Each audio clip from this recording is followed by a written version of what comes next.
Olá, meus amigos, tudo bem com vocês? Eu espero que todos estejam bem. Estou iniciando aqui mais um vídeo para o canal. Hoje o vídeo está bem legal. Hoje eu resolvi abordar um assunto que é bem interessante, principalmente para você que está iniciando no mercado financeiro. Eu vou trazer aqui os cinco maiores erros que um investidor iniciante comete quando ele inicia o seu processo de investimento. Todos nós sabemos que não é uma trajetória fácil, principalmente para quem está iniciando. Quem nunca errou, né? É muito comum a gente errar, principalmente quando a gente está no começo de qualquer processo. Por isso eu resolvi trazer aqui os 5 aspectos que eu entendo que são recorrentes para quem está iniciando no mercado financeiro. É claro, né, que não existem apenas esses que eu vou citar no vídeo de hoje, existem outros, a gente vai ouvir diversas pessoas citando diversos erros que os iniciantes cometem, mas eu acredito que esses 5 que eu trouxe aqui são os 5 que mais impactam a nossa rotina no nosso processo de investimento. Bom, para quem está aqui pela primeira vez, seja muito bem-vindo. Eu me chamo Eduardo Schwinn. Nesse canal eu falo sobre investimentos, ações, fundos imobiliários, renda fixa. Dou dicas também sobre como podemos economizar no dia a dia, educação financeira. E no final de cada vídeo, no famoso pós-créditos, a Marvel diz que é uma invenção delas. Há controvérsias, mas tudo bem, vamos deixar isso para lá. Eu dou dicas a respeito do mercado de trabalho. Para quem não sabe, eu falo no final do vídeo sobre o mercado de trabalho porque eu entendo que para investir a gente precisa ter uma renda. E para ter uma renda, normalmente é através do trabalho. Então, se você gosta desse tipo de conteúdo, eu convido você a se inscrever no canal, ativar o sininho e assistir aos nossos vídeos. Antes de eu iniciar o assunto principal desse vídeo, deixa eu passar para vocês uma decisão que eu tomei alguns anos atrás. Eu tenho carro próprio, mas eu resolvi trabalhar de ônibus. Aí você deve estar se perguntando, pô, por quê que ele resolveu trocar o conforto do carro por um ônibus cheio, um metrô ou um trem? Meus amigos, da minha casa para o meu trabalho dá aproximadamente 16 quilômetros. E não foi por esse motivo de distância que me fez tomar essa decisão. Foi uma questão financeira mesmo. Eu botei na ponta do lápis o que eu poderia economizar se eu fosse para o trabalho de ônibus ao invés de ir de carro. Levando em consideração gasto de combustível, manutenção do carro e o estacionamento no meu local de trabalho é pago, eu tenho economizado aí por baixo alguma coisa em torno de 500, 600 reais por mês. Para vocês terem uma ideia, revertendo esse valor no mercado financeiro, por exemplo, uma ação do Banco do Brasil hoje está custando alguma coisa em torno de R$ 48. Se eu pegar esse valor que eu tenho economizado todos os meses por não usar o carro e reverter em ações do Banco do Brasil, eu vou conseguir comprar mais de 10 ações e ainda vai sobrar um trocado para eu poder investir em algum fundo imobiliário. Então foi muito simples para mim tomar essa decisão. É claro que cada um tem uma história, cada um tem um local diferente de moradia, que aí impacta na questão de ter transporte ou não, da dificuldade de localização e de chegada ao local do trabalho. Eu não estou aqui fazendo nenhum juízo de valor para quem toma decisão diferente. Para mim foi muito simples tomar essa decisão. Tranquilamente eu pego aqui o BRT, vou para o trabalho, volto de BRT sem problema nenhum, não há nenhum complicador no meu caso e também respeito quem toma decisões diferentes, mas como eu sempre pauto a minha conduta e os meus gastos em prol dos meus investimentos, de uma melhor qualidade de vida no futuro, eu entendi que seria muito melhor eu deixar o carro em casa e ir trabalhar de ônibus. Eu estou trazendo para vocês essa minha tomada de decisão porque pode ser que eu consiga ajudar alguém de alguma maneira numa reflexão, pelo menos numa reflexão. Foi uma atitude simples que tem me dado um retorno muito interessante porque eu uso essa minha economia em prol dos meus investimentos. Dito isso, investidor, bora pro vídeo. Meus amigos, é muito comum que os investidores iniciantes cometam erro no mercado financeiro. Eu mesmo cometi alguns erros no passado, continuo errando porque também estou me desenvolvendo financeiramente, então isso é normal. É normal que a gente busque pela ação que está pagando mais, pelo fundo imobiliário mais falado no mercado. Erros dessa natureza é comum principalmente para quem está iniciando. Por isso eu resolvi trazer aqui os 5 principais erros, para ver se de alguma maneira eu consigo ajudar você a evitá-los de alguma forma. Sem sombra de dúvidas, para mim o principal erro é você não traçar uma estratégia quando você inicia no mercado financeiro. A gente precisa ter um plano, um norte, um rumo a seguir. Ter uma estratégia clara vai ajudar você nas suas tomadas de decisão. Quando a gente define qual plano seguir, a gente não fica suscetível a informações paralelas e nem desvia o nosso olhar dos nossos objetivos. Traçar uma estratégia, seja ela de curto prazo, médio prazo, longo prazo, vai nos ajudar a tomar decisões sobre: eu devo investir mais o meu capital na renda variável ou na renda fixa? Eu devo comprar essa ou aquela ação? Eu devo comprar esse fundo imobiliário ou um outro mais conservador? Mas é fundamental que a gente tenha um plano, determine uma estratégia e mantenha o foco, porque eu vou dizer uma coisa para vocês: ninguém fica rico da noite para o dia. Lamento te informar, foco é fundamental, constância no mercado financeiro, essa é a palavra para o sucesso. Principalmente quando a nossa carteira é previdenciária, principalmente quando o nosso objetivo é o longo prazo. O investidor que não tem uma estratégia clara sobre o que fazer, sobre o seu futuro, sobre o caminho que quer seguir, fica suscetível a várias informações. Qualquer pessoa que passar um ponto de vista para ele, ele pode se declinar e aceitar como referência para ele. Por isso que é muito importante que o investidor analise a sua necessidade, qual é o seu objetivo ao investir e siga esse caminho sem desviar dele. O segundo erro muito comum dos investidores iniciantes é não se render à mudança de hábitos. Meus amigos, nós precisamos de reeducação financeira. A gente precisa mudar os nossos hábitos quando a gente busca pelo mundo dos investimentos. A gente precisa entender que esse cenário é uma novidade para a gente. Muitos de nós nunca tivemos contato com esse tipo de atitude, com esse tipo de comportamento, com o que o mercado financeiro nos oferece. Então, é fundamental que a gente mude os nossos hábitos, que a gente entenda que, a partir do momento que a gente decidiu pelos investimentos e por uma liberdade financeira no longo prazo, que a gente mude o nosso hábito de vida, que a gente mude o nosso comportamento diante dos nossos gastos, diante do que o que a gente ganha. É fundamental que a gente tenha consciência a partir desse momento para que a gente consiga reverter tudo que a gente conseguir economizar com a nossa mudança de comportamento em prol dos nossos investimentos. Particularmente, eu vou trazer uma situação que eu vivenciei quando eu iniciei nos investimentos ano passado. Como vocês devem saber, ou para quem não sabe, que está aqui pela primeira vez, eu iniciei com os investimentos ano passado, em agosto de 2022. Olha, eu levei pelo menos aí uns 3 meses para entender que eu precisava realmente mudar os meus hábitos se eu quisesse ter sucesso nessa empreitada. Por que eu digo para vocês que eu levei 3 meses? Durante esses 3 meses iniciais, eu comecei investindo, eu iniciei a minha carteira de investimento com R$ 600. Comprei algumas ações e alguns fundos imobiliários. Primeiro eu abri conta na corretora, né, que foi no Invest, é onde eu tenho conta até hoje, e direcionei R$ 600 para lá. Comprei ações e fundos imobiliários e alguma coisa do que eu recebia, eu continuava com o meu emprego, né, que como vocês sabem, eu sou CLT, eu usava em prol de divertimento, com a minha família.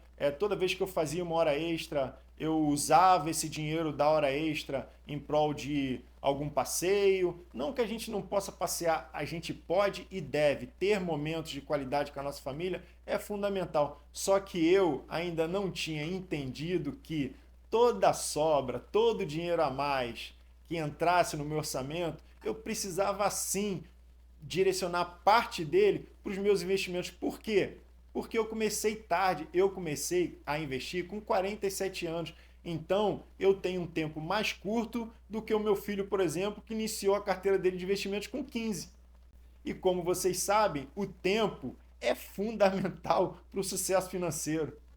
Então, eu levei 3 meses para entender que eu precisava mudar o meu hábito, eu precisava mudar o meu comportamento. A partir do 4º mês, o que eu decidi fazer? Todo o dinheiro extra que entrava através de horas extras que eu fazia no trabalho, ou alguma bonificação, seja ela participação de lucros, férias, 13º, enfim, qualquer dinheiro que entrasse, que fosse um dinheiro além do meu salário normal que eu recebia todo mês, parte desse valor, se não todo ele, eu direcionava para a minha carteira de investimentos. Porque se eu não fizesse dessa forma, eu ia depender de um tempo muito maior para eu atingir a minha tão sonhada independência financeira. O que eu estou querendo dizer com isso? Que não há sucesso no mundo financeiro se a gente não dedicar atenção e mudança de hábito nas nossas atitudes. Uma outra coisa muito importante quando você decide investir é entender que a gente precisa estar pelo menos vivendo um degrau abaixo do que a nossa situação financeira permite. Ou seja, se você ganha, um exemplo, tá? Vou dar apenas um exemplo aqui. Se você ganha R$ 2.000 por mês, tente ter um gasto mensal de aproximadamente R$ 1.200, R$ 1.300. Eu não vou ficar aqui dando valores fixos, números exatos, porque cada pessoa tem uma realidade. Eu espero que você entenda o conceito. A gente precisa estar um degrau abaixo do nosso padrão para que a gente consiga investir todos os meses. Uma outra coisa que foi fundamental para mim foi entender que os meus investimentos eram uma conta para pagar. O que eu fazia? Eu pagava as minhas contas, usava parte do meu salário para o lazer e o que sobrava eu investia. Eu percebi que dessa forma eu não ia atingir os objetivos que eu tinha planejado. Então, o que eu resolvi fazer? A primeira conta que eu pago é a transferência dos meus investimentos para a corretora. É o aporte que eu faço todos os meses. Virou uma conta a pagar. Aí eu pago as demais contas, água, luz, normal, as contas que todo cidadão tem. Mas eu sempre separo o valor dos investimentos como se fosse uma conta. Dessa maneira, não passou a não ser mais o que sobrava. Era um compromisso, uma necessidade. Esse foi um outro hábito fundamental que eu resolvi mudar na minha vida. O terceiro erro muito comum dos investidores iniciantes é o fator emocional, sem sombra de dúvidas. Deixe o seu emocional de lado no que diz respeito aos investimentos. Todas as decisões pautadas no emocional, normalmente, tanto na nossa vida pessoal, profissional ou financeira, elas costumam não dar muito certo. No que diz respeito ao mercado financeiro, decisões emocionais têm um peso e um peso muito grande. Deixa eu trazer para vocês uma situação que aconteceu comigo envolvendo essa questão emocional aí.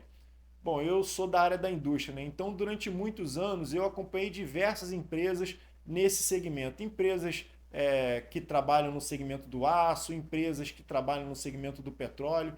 Quando eu resolvi iniciar minha carteira de investimentos, o que eu fiz? Eu comprei diversas empresas desse ramo, do ramo industrial.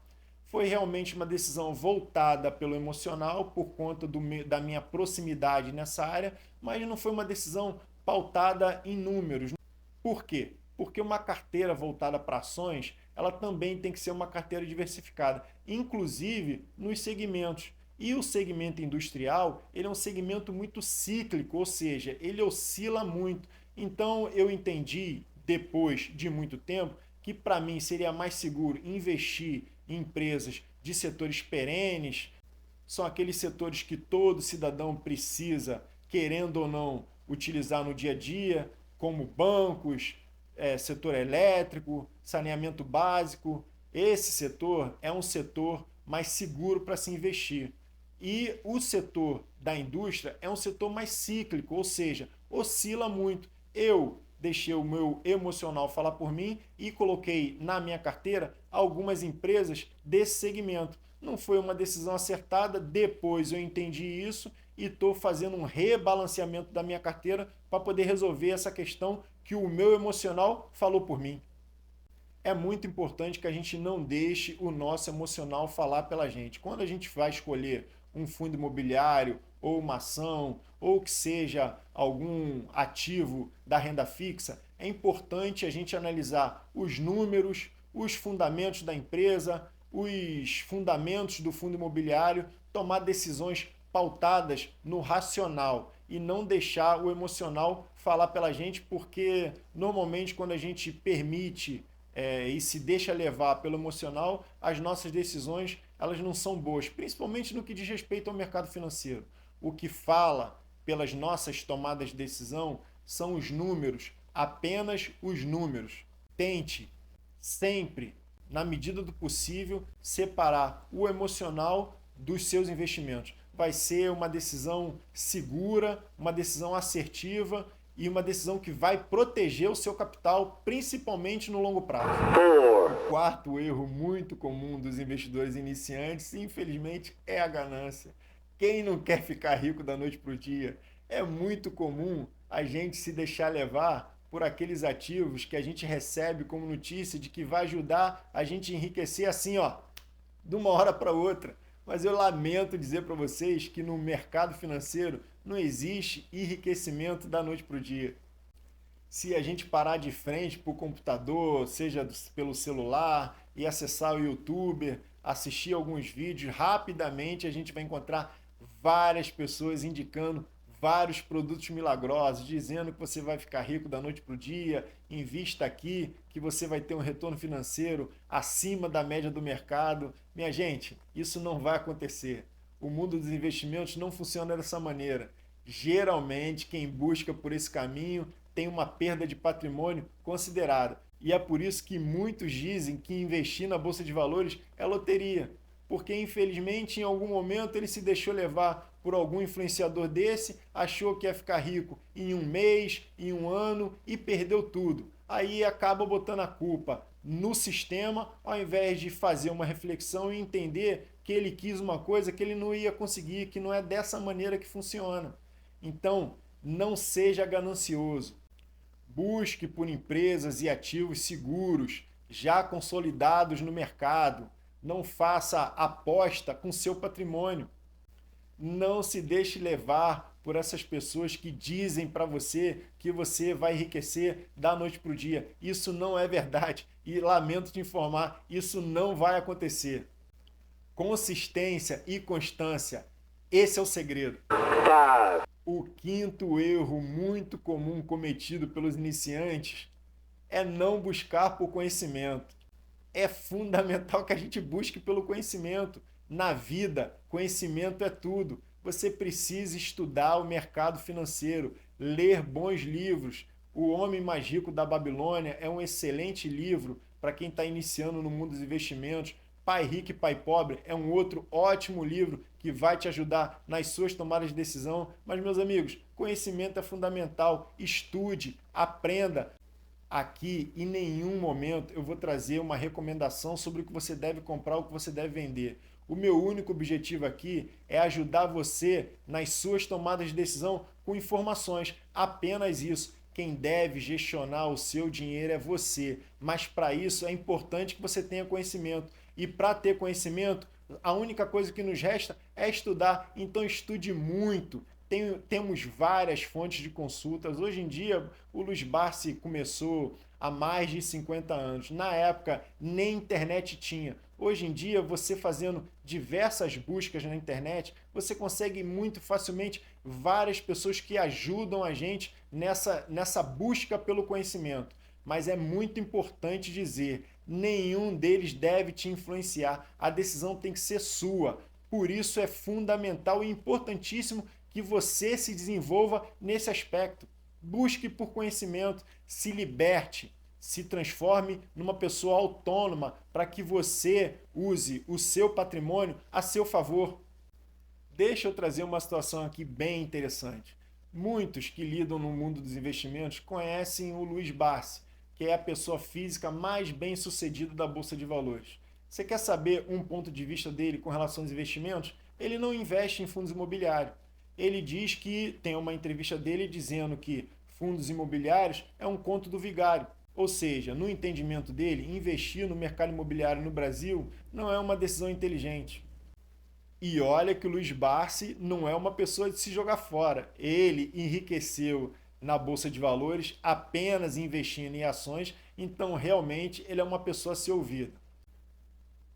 Agora deixa eu trazer um outro ponto de vista aqui de uma pessoa muito conhecida no mercado financeiro, o professor Baroni.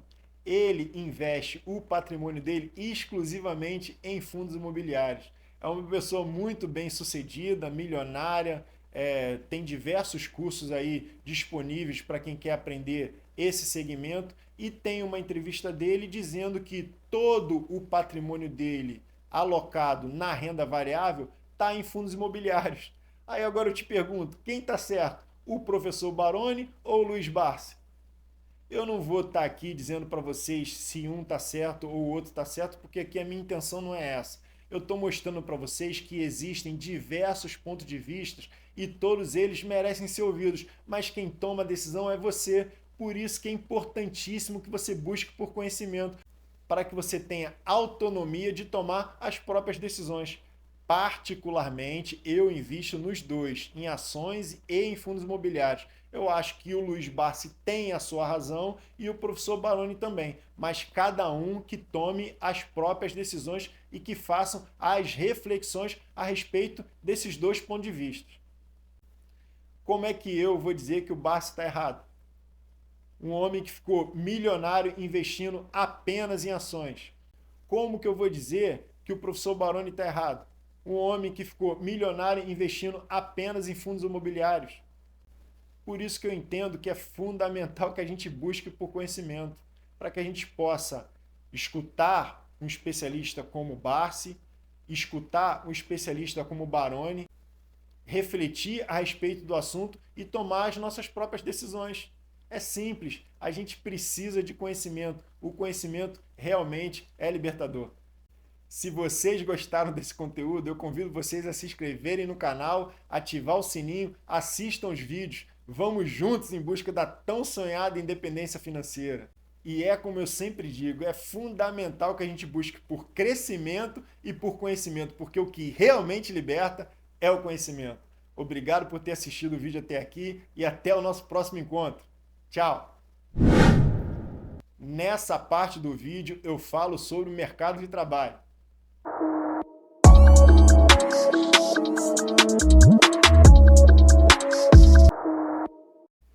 E hoje a palavra de ordem é resiliência. Eu não vou ficar aqui dizendo a definição de resiliência no dicionário. Meu objetivo não é esse. Vai estar escrito aqui embaixo a definição de resiliência. Eu vou falar o que significa em linhas gerais. Resiliência é a capacidade da pessoa de resistir, se adaptar, se readaptar e seguir, continuar crescendo.